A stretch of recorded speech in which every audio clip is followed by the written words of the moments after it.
So this is our third presentation entitled Edible Medicinal Native Plants. Michelle Brannon is the co-owner and operator of Benson Bounty LLC, which was established in 2015. You can find their small family-run farm on 1.5-acre lot in the Benson neighborhood of Omaha, Nebraska. They grow a wide variety of pollinator plants, herbs, rhubarb, sunchokes, fruit trees, elderberry bushes, and some of our favorite vegetables. So welcome, Michelle.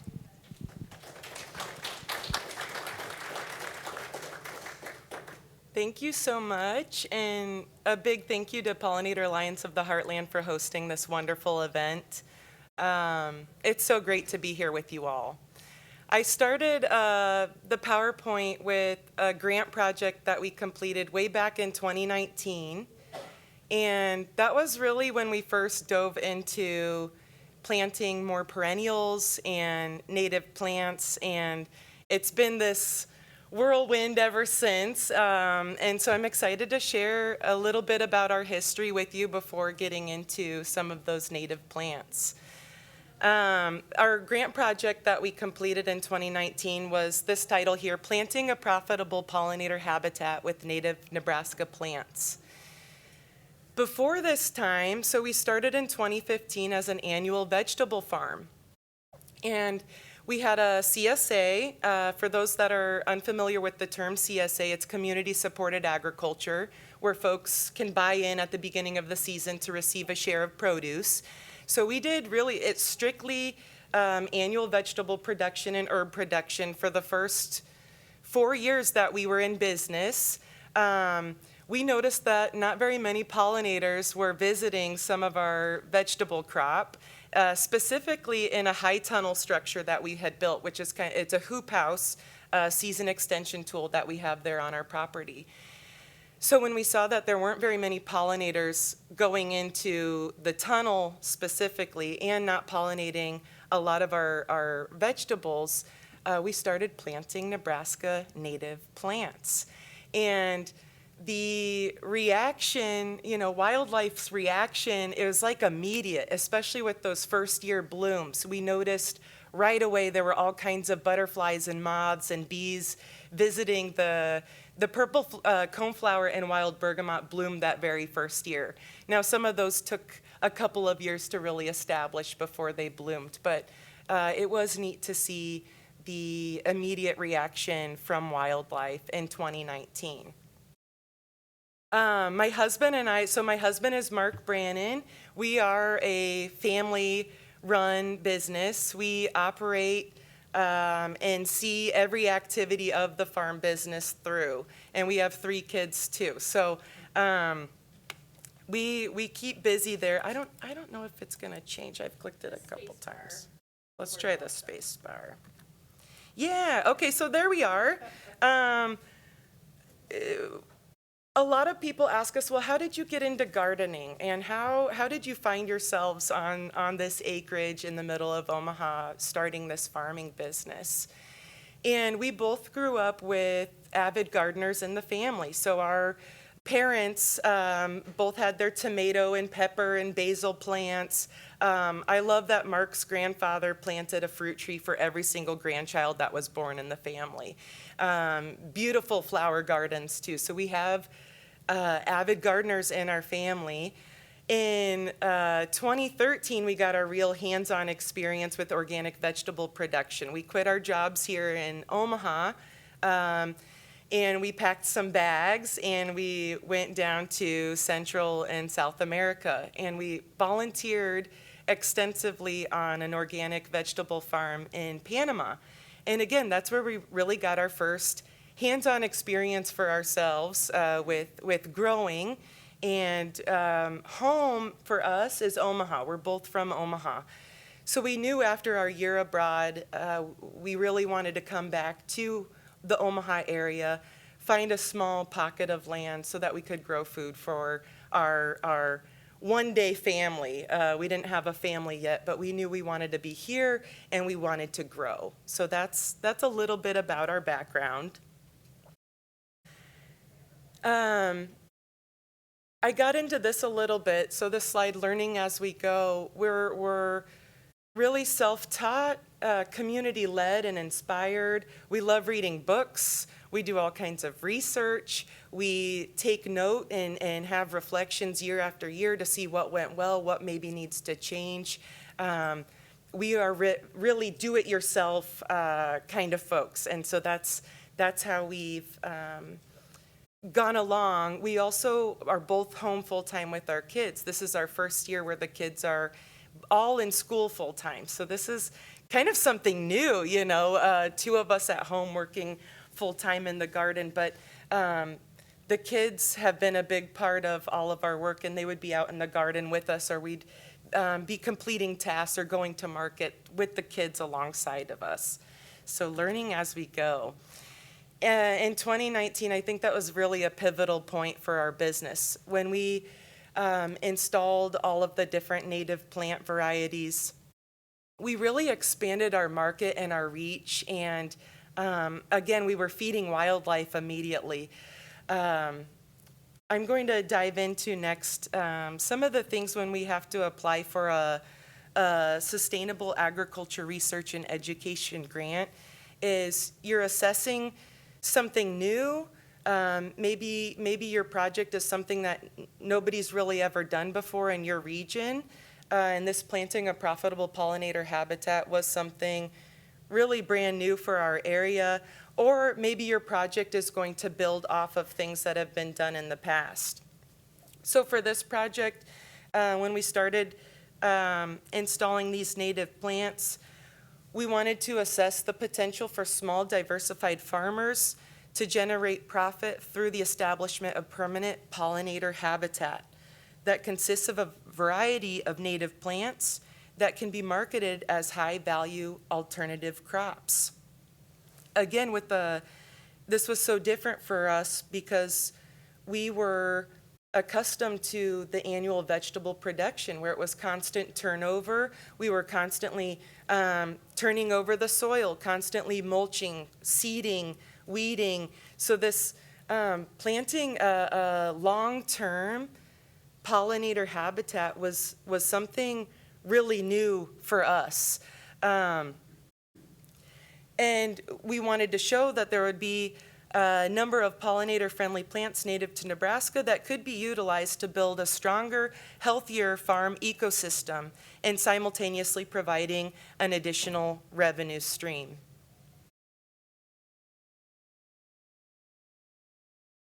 With these grant projects, you're also measuring the benefits and the impacts of your project. So you've got your financial sustainability, the social sustainability, environmental. Some of those things are improved market opportunities or income. With the social, it says improved quality of life. So for two individuals with 3 kids with us out in the garden, we thought that having more perennials, more native plants, more sustainable ecosystem would give us a chance to have that improved quality of life. So that's what that's referring to. Of course, you've got the landscape diversity in there. And then with the project, we're comparing, okay, this is what we have done, the typical annual vegetables in comparison with the native perennials. So those are a couple of the notes that we took that year when we did this project too.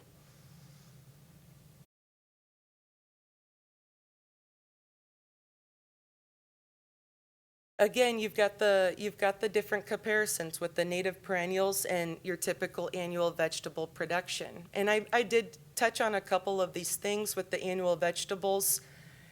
Every square footage of space was the continual bed prep, the tearing out a new crop and reseeding.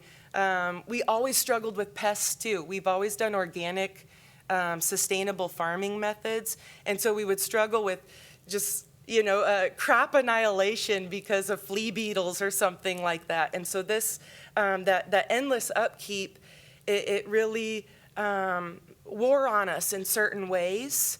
And again, this pivot to more native perennials had such a positive impact on our business and on ourselves as individuals. Mark noted easy on the back. And beauty all 4 seasons. Okay, and just a couple more things before we dive into some of those native plants.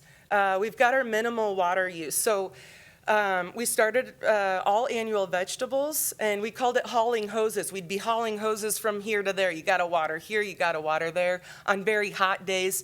During Nebraska drought, which seems to last a whole lot of years sometimes, that takes up a lot of your time and energy and resources. So right now, with what we have planted out, we're looking at 3/4 of our growing space is dedicated to all native perennials, medicinal plants, perennial culinary herbs. We've got over 50 fruit trees. We've got perennial borders, which are our artichoke borders. Sunchokes is what they're also known as. We've got service berries and elderberries, aronia berries, also known as chokeberries. And none of that is irrigated. We're not running a sprinkler over on 3/4 of what we're currently growing. Things are adapting to whatever Mother Nature is providing that year, and they are flourishing, and it's really incredible to see year after year. If you haven't been out to our spot yet, mark down, stay connected. We send out a newsletter. We're on social media. We host a number of free community events, and I invite you out to see that in person. Again, that comparison between what we did for 5+ years with the typical annual vegetables compared with the native perennials.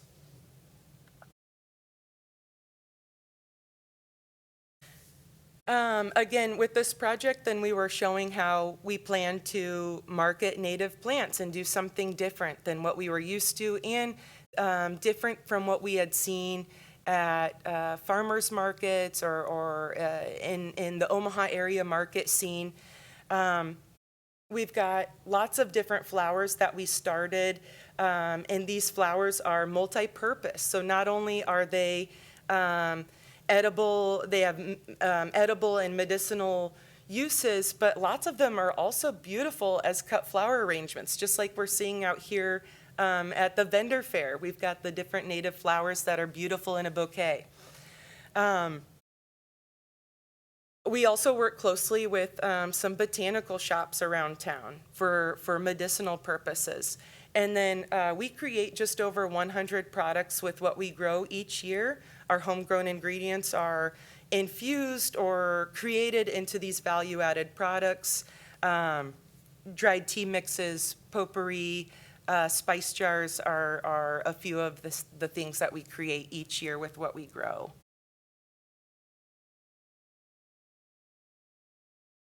Okay, so I've got the slide here on the edible native plants, and this is really a jumping point, right? Because the list goes on, and there are centuries of information and resources out there that we are fortunate enough to be able to tap into. Some of the things that we have growing in our pollinator garden areas are listed here. So we've got wild bergamot. In addition to being a great cut flower, you can also eat it. Has anybody eaten? All right, nice. What did you end up doing with it? I used it to season some chicken. Awesome. Yes. So you can use in the early springtime, wild bergamot, you can use and cut the herb part of the plant. You'll get lots of green popping up, and we'll go in and we'll trim that as an herb when it's about 8 to 10 inches long, and we dry it, and then we blend it with some sea salt, and you can use it to flavor meats, fish, vegetables, all kinds of fun things. And it has a similar flavor to thyme and oregano. The flowers have a little bit more spice and floral flavor. So we'll dive into using those for tea in just a little bit here. Hairy mountain mint is another plant that we have and just love. It's got a little bit more of a subtle mint flavor versus your peppermint, which is a much higher menthol content. So you can toss it in with fruit salad, cooked vegetables, infused into water and tea is really lovely as well. I mentioned that we've got a lot of different berry bushes growing. The aronia berry, although it looks like, okay, who's tried aronia berries raw? Oh, okay, okay, or just in general. Nice. And it looks like a blueberry, right? And it's kind of deceiving because you pop one in your mouth and it's like, ooh, this is kind of dry and tart. And but we choose to blend it with some lemon juice and sugar, and magic happens, and it becomes this fruity syrup. We also blend in some rhubarb in there, and it's a really delicious concoction. We also freeze some for smoothies. So they've got a really distinct flavor on their own, which isn't really all that pleasant for a lot of folks who try the plain berries. But when you blend them in with other things, they're really delicious, and they kind of take on the flavor of all of those other things. And so we love aronia berries too. Elderberries, an important note is you want to cook the berries. And then also, so I took through the UNL food lab, I took an acidified foods course. It's a food safety course, and they offer quite a few different classes that you can take. But I like to keep updated on what the safe way is to do home canning specifically, because I do all water bath canning. So several years ago, the extensions all came out, and they said, the extension offices came out and they said, oh, you actually need to add this quantity of sugar to your elderberry syrup so that it is safe in your jar. So not only cooking the berries, but have a tried and true recipe, especially if you're going to do some canning with whatever the fruit is. That's really important to be fully aware before diving into canning. Okay, Ohio spiderwort. It's got those beautiful flowers. Some of them are in bloom this time of year. Usually you see them in the springtime, but sometimes the flowers die back and you might get another flush in the fall. But they've got edible shoots and greens and the flowers. I've also listed the Jerusalem artichokes on here. They've got edible tubers. They're in the sunflower family. The stalks themselves are like 8 to 10 feet tall for those of you who aren't familiar with them, and then they usually put on some blooms really late in the fall. The tubers underground are edible, and they're very creamy and delicious. I love chopping them up with some garlic and onion flavors and seasoning them, sometimes even some balsamic vinegar on there for those of you who love some vinegar. What else did I mention? I wrote down some of the tea, the flowers that we have in our yard, and we cut and dry them for tea blends or to sell. We also sell bulk single varieties of herbs and flowers. Anise hyssop and wild bergamot are really wonderful respiratory care herbs, and some of our favorites. Hairy Mountain mint, that really nice mint flavor. Also, something to mention with the growth habits of mountain mint, it's a mint plant that stays close to home, which is so exciting. If you've ever had spearmint or peppermint growing in your yard, you know that they really just branch out and sprawl every which way. So to have a native plant that is a mint, but it also stays close to that woody base. Common yarrow I've got on there, purple coneflower, New Jersey tea, and again, the list goes on. And so having fun exploring all of those different wild flavors is what it's really about. And going home with new plants, you could look up those plants. What are some of the medicinal or the culinary uses of these plants? Get your trusted resources in a bunch, and then get out there and enjoy trying the wildflowers and natives. Okay, this next one, so some of the medicinal uses of the flowers that we have or the plants growing in our yard. Common yarrow, nice white flower, umbrella flower in the springtime, has been used for a long time for wound healing, to stop bleeding. It's got anti-inflammatory properties, so that's a really, really good one. Even dry skin, eczema, so those are some of the things that we've read about common yarrow. Purple coneflower, it's one of my mom's favorites. She's got really bad knees and they're always inflamed, and they've really given her a tussle over the years or decades, really.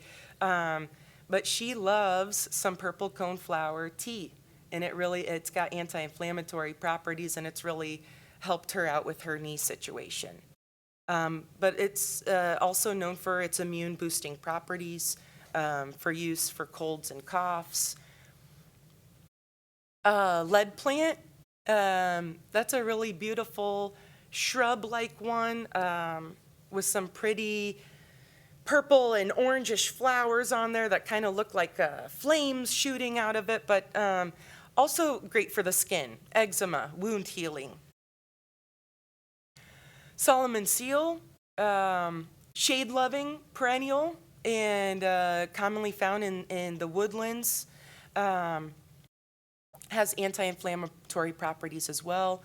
Good for joint health, not joint health. I made my typo there. Got to keep one in there, right? Joint health and respiratory infections. Wild bergamot I touched on a little bit for respiratory infections. Also, it's in the mint family, so a lot of the plants that are in the mint family are well known for their digestive benefits. Headaches as well. And then elderberry and elderflower for immune support and their antioxidant activity. I didn't mention the antioxidant activity with aronia berries, but that's another one, another property with the aronia berries. And then anise hyssop for upset stomach, respiratory infections. It can also be fever reducing. So again, for those of you who are interested in learning more about medicinal benefits, culinary uses of native plants, I would just encourage you to do lots of research, have fun reading, and then have fun trying all of the different plants.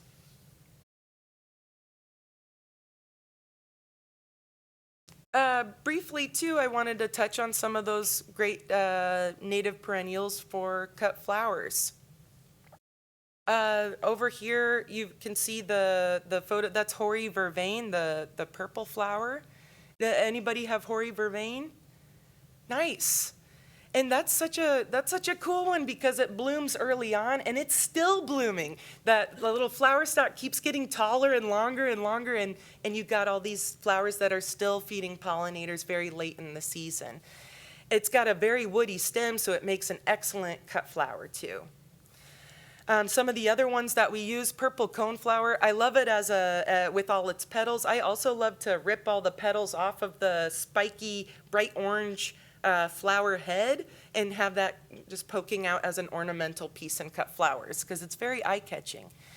Solomon seal adds some great foliage in there and greenery. Blue vervain, spiderwort, so many to throw into a fresh cut flower bouquet too. So those native gardens, they're not only feeding wildlife all year round, well then you've got these really neat uses for all of the different plants as well.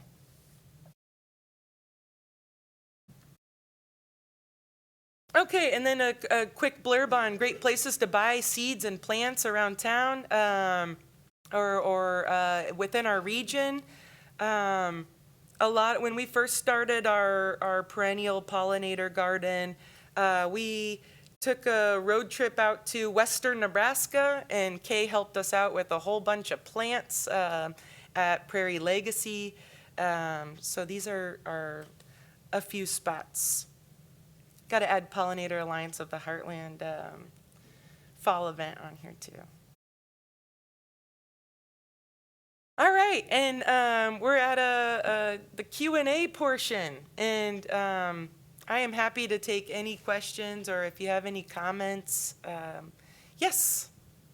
So if you have some of that growing in your yard, how do you use it? What do you? Nice. Just in general, how do we process the different herbs and flowers? Like, do you just chop up the leaves, chop up the flowers? That's a great question. The bulk of the preserving of flowers and herbs is a drying method, and we do all air drying. You can, of course, get all kinds of dehydrators and their shapes and sizes, but air drying was attractive to us because it's non-electric and it gets the job done. So when we're going in and cutting herbs, we'll cut on the stem itself, so we won't ever cut any of those leaves or flowers on the stem. So we'll go down and we'll cut the stem, and those are laid out in a single layer, or if we are going to double up, well, we're gonna go in and flip them a few days later. But you want a nice single layer, and you can lay them out flat in a single layer. You could strip some of the leaves off of each stem and tie some twine on there or use a rubber band to bunch them together. Hang them upside down, basement rafters or on ceiling hooks of some kind, maybe an indoor clothesline. You know, you can get creative with what your space looks like and what tools you have accessible.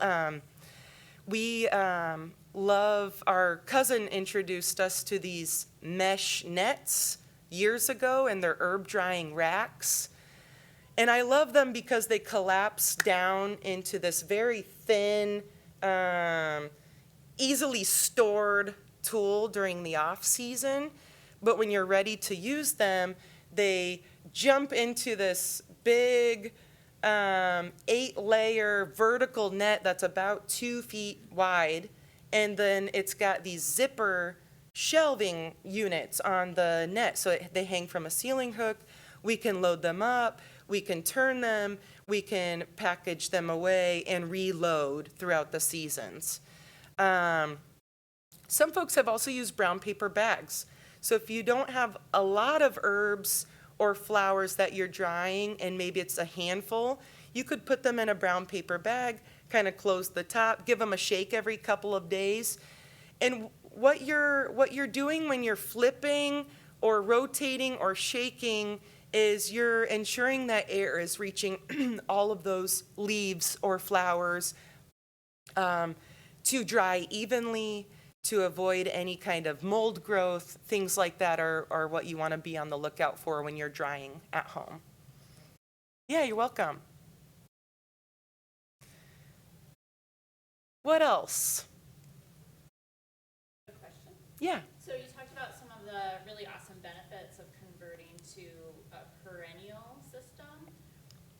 Were there any challenges that you found and had to overcome part of that process also?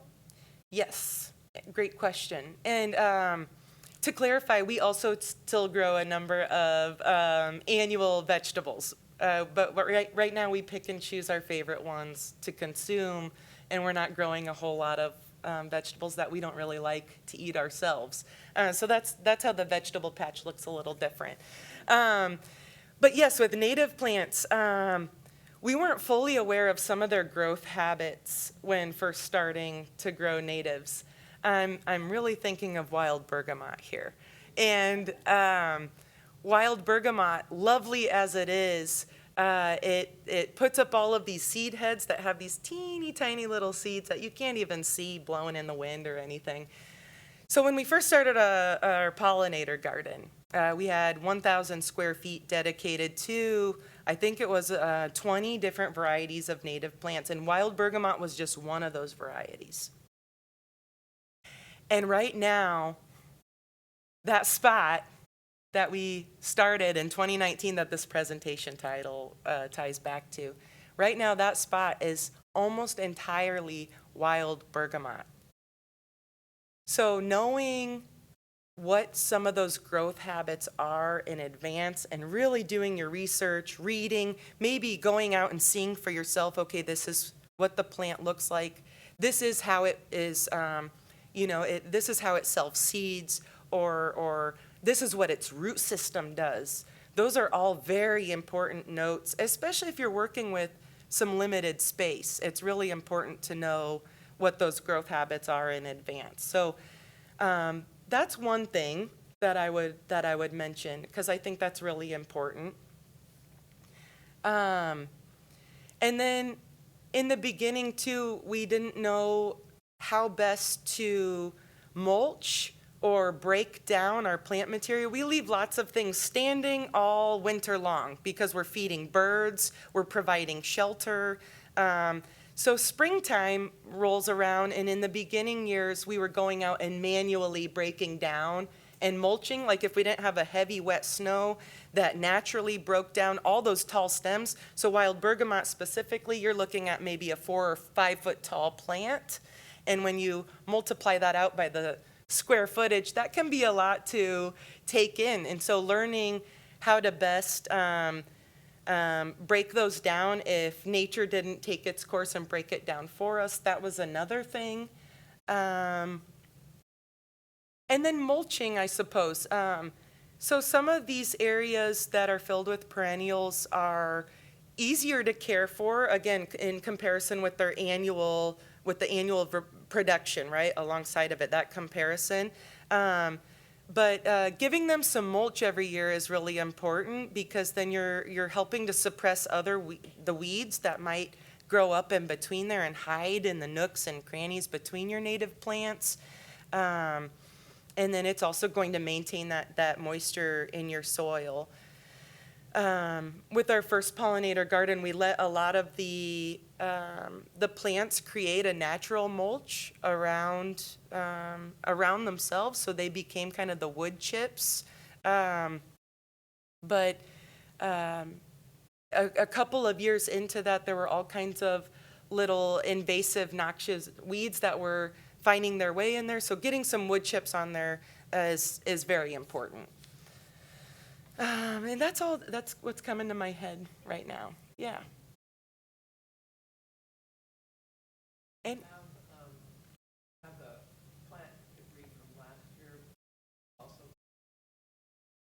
yes, all of that plant debris either stays in place around native plants or the perennial herbs that we grow, or it's worked into compost eventually. Nothing ever leaves our 2-acre lot in a yard waste bag or in a trash can. You know, if it's natural material, it's either being worked back into the land as compost, or it's becoming mulch around plants there on the garden site. Yes. Which is also known as regenerative farming. So sometimes you hear sustainable agriculture, or maybe you hear a term, regenerative farming. With regenerative farming, you're incorporating lots of native plants and biodiversity into what you grow, and then you're incorporating all of that either back into the soil or to animals that you keep on site. So that is essentially regenerative farming, that cyclical process. Yeah, thank you so much. Anybody else have something that came to mind?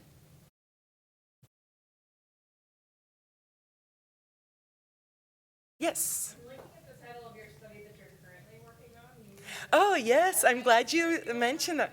Have you guys already started that project then? Okay, so that's our new 2025 Sustainable Agriculture Research and Education grant that we're working on. And it's a 2-year grant. 2025 is the first year, and then it'll wrap up at the end of 2026. We have invited the Gallmites to live with us on our property in hopes that it can become part of a proactive field bindweed management system. We've really struggled with field bindweed. A lot of noxious weeds we're able to sheet mulch or tarp over and choke out, or successfully get rid of by manually picking it out of there if it's an annual. But some of them are just so darn relentless, and field bindweed is one of them. So the gallmite releases came from the Palisade Insect Dairy through the Colorado University program, and We did introduce them to 2 different patches of bindweed, which bindweed it's just growing rampant all over our 1.5 acres, so it's kind of tough to choose which patch of bindweed, but we're looking at the difference between a sheet mulched area, and we've also got it in an area that is mowed. An extension master gardener friend introduced us to the idea of gall mites during an event last year, and she said, "Have you ever heard of gall mites?" And I said, "No." And I went down this rabbit hole after reading the little bit of information that does exist. It really reeled me in, and I was interested, but I wanted to know more than what I could find online. So we applied for a shipment of the gall mites. They're slow to establish. They're tremendously slow to establish. Eventually, you're supposed to be able to see impact with the naked eye. We can't see that yet. I did send the gal at the Palisade Insectary some microscopic images. We've got a microscope in the family.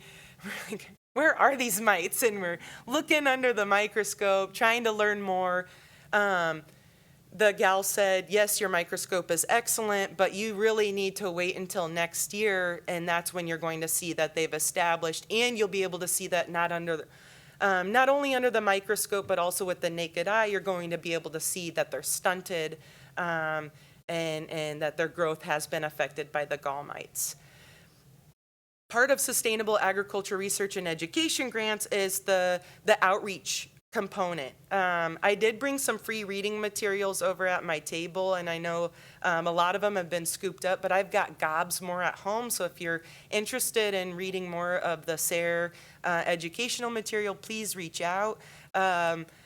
I am going to host a field day next fall. I was going to do a field day this fall and next fall about this specific project, but because I'm not able to see anything, I'm going to be reaching out via email to anybody that signed up to learn more, to let them know the scoop, and that I hope to be reaching out soon with some impact, right?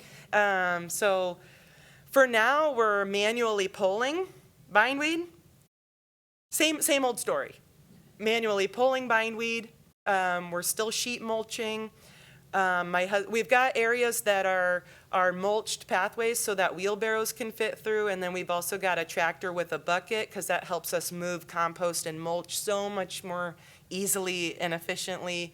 And so these pathways have become a magnet for bindweed. I mean, it's everywhere, but it really just thrives and goes to town on these pathways. So recently my husband took a tarp to smother the bindweed superficially, right? Because the foliage is going to die back, but we know that those roots are so deeply ingrained in the soil that you're not really going to be able to get rid of them altogether. Yeah, so we want to learn more about ways that we can tackle bindweed more efficiently. I'm glad you asked. I'm excited.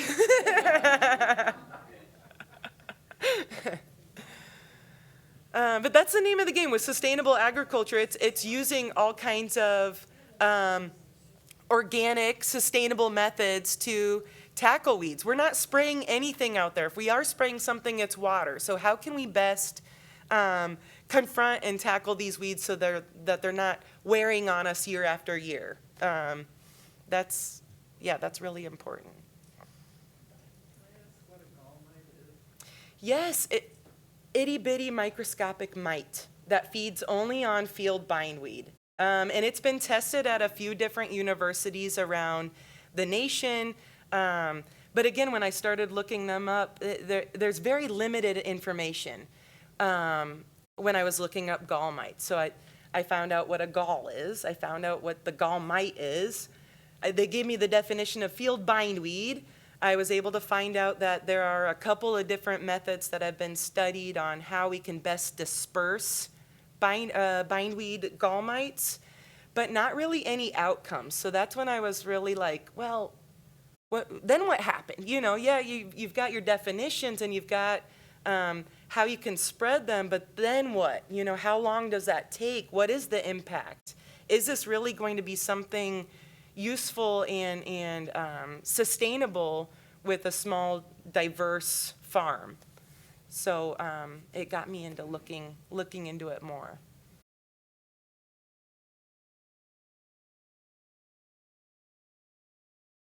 Great. Well, thank you very much, Michelle. Thank you.